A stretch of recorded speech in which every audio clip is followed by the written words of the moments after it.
தமிழ்நாடு வந்து இத்தனை லட்சம் வந்து உலக வங்கியில கடன் வாங்கி வச்சிருக்காங்க அப்படின்னு தொடர்ந்து சொல்றாங்க. அது ஒவ்வொரு ஆண்டும் ஏறிட்டே இருக்கு. அதற்கான காரணம் என்ன சார்? நிறைய வேலை செலவு பண்றோம்ல, மெட்ரோவுக்கு அவ்வளவு செலவு பண்றோம்.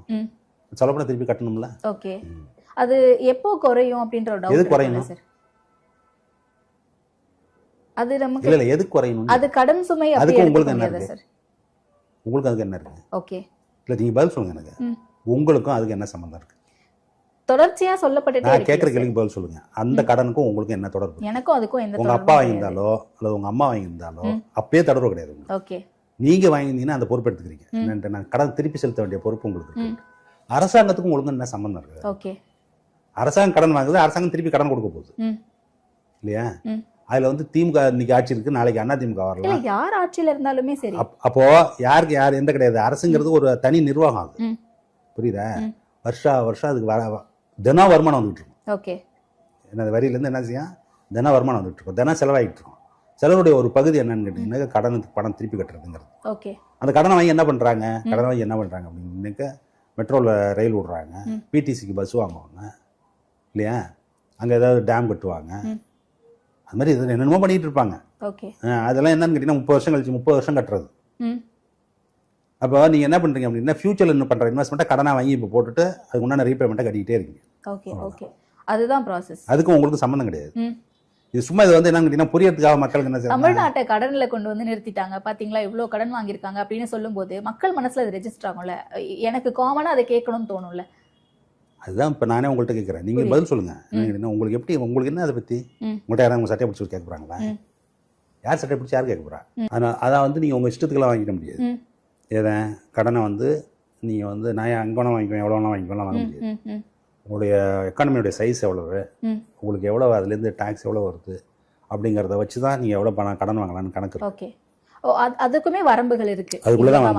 ஆனா டிஸ்ட்ரிக்ட் ஸ்டேட் வந்து இந்த அளவுக்கு growth இருக்கு, இங்க நம்ம கொடுத்தா அது grow ஆகும் அப்படிங்கறத பார்த்து தான் கொடுப்பாங்களா? அந்த மாதிரிலாம் எதுவும் லிமிட் கிடையாது. எக்கானமி எவ்வளவு பெருசு இருக்குன்னு பார்ப்பாங்க. ஓகே, இதை வந்து அவன் கொடுக்கறதுக்கு ரெடியா இருப்பான். புரியுதா? சட்டத்திட்டங்கள் இருக்கு அதுக்கு. Okay, okay. எப்பயுமே என்னன்னு கேட்டீங்கன்னா கவர்மெண்ட்ல ஒரு பைசா வெளியில எடுக்கணும்னாலும் ஒரு பைசா உள்ள வரணும்னாலும் எல்லாத்துக்கும் சட்டம் இருக்கணும். சட்டம் இல்லாமல் பண்ண முடியாது. இப்போ கடன் வாங்குறதுக்கு சட்டம் இருக்கு. ஓகே, அந்த கடன் வாங்குற சட்டம் என்ன சொல்லுது அப்படின்னு கேட்டீங்கன்னாக்கா 3.5% உங்களுடைய ஜிஎஸ்டிபி இருக்குல்ல, அது ஜிஎஸ்டிபியில் 3.5% வரைக்கும் தான் வாங்கலாம், அதுக்கு மேலே வாங்க முடியாது. அப்படிங்கிற சட்டத்திட்டத்துக்குள்ளே தான் வாங்க முடியும். அது மாதிரி தான் ஆர்பிஐ பர்மிட் பண்ணாது. Okay, okay. ஆனால் இப்போ இங்கே வந்து நிறைய பேர் இங்கேருந்து வெளிநாடுகளுக்கு போய் வேலை செய்கிறாங்க. இப்போ அமெரிக்காவிலேருந்து பார்த்தீங்கன்னா நம்ம 50% டேக்ஸ் போட்டுருந்தாங்க. நம்ம இங்கே இருக்கக்கூடிய தொழில் நிறுவனங்கள்லாம் பாதிப்புக்குள்ளே இருக்குது. மேனுஃபேக்சர் அப்படியே ஸ்டாப் பண்ணி வச்சுருந்தாங்க அப்படிங்கிறதுலாம் நம்ம பார்த்தோம். இப்போ அதெல்லாமே தமிழ்நாடு growthக்கு அடி வாங்குமா சார்? ஓகே, அதெல்லாம் பாதிக்கும். இப்போ அதை திரும்பவும் அந்த வரியை திரும்ப பெற்றுட்டாங்க, இல்லை வந்து இருந்தபடி பழைய என்ன வரி செலுத்திக்கிட்டு இருந்தோமோ அதே வரிக்கே கொண்டு வந்துட்டாங்க அப்படின்னா அப்பயுமே நமக்கு growth பாசிபிளா? அப்போனா இந்த இதே லெவலில் சஸ்டெயின் பண்ணலாம். ஓகே, நான் உங்கள் ஒரு கேள்விக்கு பதில் சொல்லும்போது சொன்னேன், நம்ம பொருளாதாரம் வந்து வெளிநாட்டு பொருளாதாரங்களோட ரொம்ப க்ளோஸாக பின்னியப்பட்டிருக்குது. ஆமாம், ஆமாம் இல்லையா? அப்போ அங்கே உள்நாடுகள் என்னெல்லாம் பாதிப்பு இருக்கோ அதெல்லாம் நம்மளை வந்து பாதிக்கும். ஓகே. ஆனால் இப்போ எனக்கு என்ன டவுட்னா, அந்த ஹிந்து ஆர்டிக்கலில் வந்து 9.69 அந்த அளவுக்கு தான் வந்து தமிழ்நாட்டினுடைய ஜிஎஸ்டிபி growth அப்படிங்கிறது இருந்திருக்கு. அதே 2025 ஆகஸ்ட் மாதம் இந்தியன் எக்ஸ்பிரஸில் பார்க்கும்போது டைம்ஸ் ஆஃப் இந்தியாவில் பார்க்கும்போது 11.2 நம்ம சொல்லிட்டு இருந்தோம்ல, 11 அந்த 2 டபுள் டிஜிட்டில் வந்திருக்கு சார் அப்படின்னு சொல்லிட்டு. வித்தின் a few monthsல எப்படி சார் இது கால்குலேட் பண்ணுறாங்க? கால்குலேட் பண்ணுறது அதுக்கு தான் படிங்கிறேன். நீங்கள் யாரும் படிக்கிறதே கிடையாது. என்ன அப்படின்னு கேட்டிங்கன்னா இந்த நம்பர்ஸ்லாம் 3 நம்பர் 4 நம்பர் வரும். எப்படி அப்படின்னா ஃபஸ்ட்டு வந்து என்ன செய்வாங்கன்னா அட்வான்ஸ் எஸ்டிமேட் ஒன்று போடுவாங்க. இந்த இப்படி போயிட்டு இருந்தால் இவ்வளோ இருக்கும், இவ்வளவு இருக்குன்னு சொல்ல மாட்டாங்க, இவ்வளோ இருக்கும் அப்படின்னு சொல்லுவாங்க. அடுத்தது ரிவைஸ்ட் எஸ்டிமேட்னு ஒன்று போடுவாங்க. இன்னும் கொஞ்சம் டேட்டாலாம் வந்ததுக்கப்புறம் அது வந்து நடுவில் வரும். ஒரு 6 மாதம் கழிச்சு, இந்த ஃபினான்ஷியல் இயர் ஆரம்பிச்சு 6 மாதம் கழிச்சு இவ்வளோ இருக்கும் அப்படின்னு சொல்லுவாங்க. அடுத்து ஒன்று வரும்.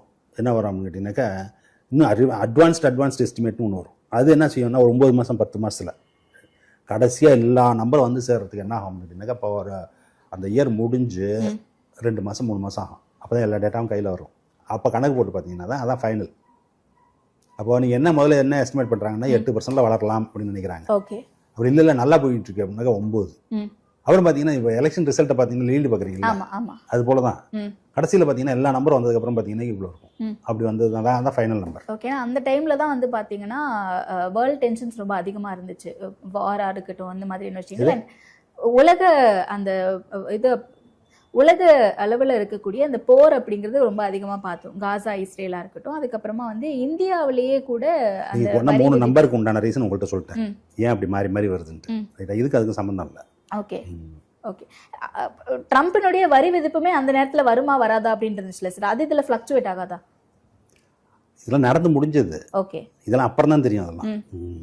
ஓகே. முன்னாடி வந்த டேட்டாவை வந்து இப்போ அனலைஸ் பண்ணி கொடுக்குறது. ஃபைனல் டேட் அந்த 11% முடிஞ்சு போனது. ம். இதில் இம்பாக்ட் இருக்குமா இல்லையா, அது என்ன ஆச்சு அப்படிங்கிறதெல்லாம் வந்து அடுத்த வருஷம் தான் தெரியும். Okay okay. ஸோ அடுத்தடுத்து தமிழ்நாடு இதே growthல வேகமா நகருமா, இல்லை இது சரியறதுக்கான பாசிபிலிட்டிஸ் இருக்கா சார் இப்போ இந்த ட்ரம்ப் அவர்கள் விதிச்ச அந்த வரியினால? அதெல்லாம் சொல்ல முடியாது. ம்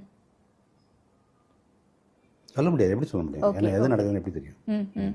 ஏன்னா இதுக்கு முன்னாடி வந்து அதாவது பார்த்தீங்கன்னா இது வரைக்கும் இருக்கிற growth அதே பேட்டர்னில் போச்சுன்னா, ம். இதே மாதிரி எக்ஸ்சேஞ்ச் ரேட் இருந்ததுன்னா, உங்களுடைய ஒரு நம்பர் சொன்னீங்கல்ல 2030-31 அல்லது 31-32 ஒரு ட்ரில்லியன் ஆகிடுவோம் அப்படிங்கிறது இந்த அசம்ஷன்லாம் இருக்குது இதில். ஏன்னா இந்த டபுள் டிஜிட்டே வந்து நம்ம ஒரு 14-15 இயர்ஸுக்கு முன்னாடி தான் அட்டைன் பண்ணியிருக்கோம்.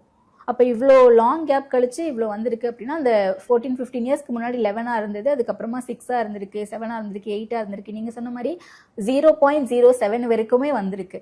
அப்போ நம்ம திரும்பவும் அந்த ஒரு 11 அட்டைன் பண்ணியிருக்கோம்னா அது ஃப்ளக்சுவேட் ஆகிட்டே தான் இருக்குமா? ஓகே. எல்லா இடமே அப்படி தான். ம் நம்மளது மட்டும் இல்லை, எல்லா இடமே ஃப்ளக்சுவேட் ஆகும். Okay okay.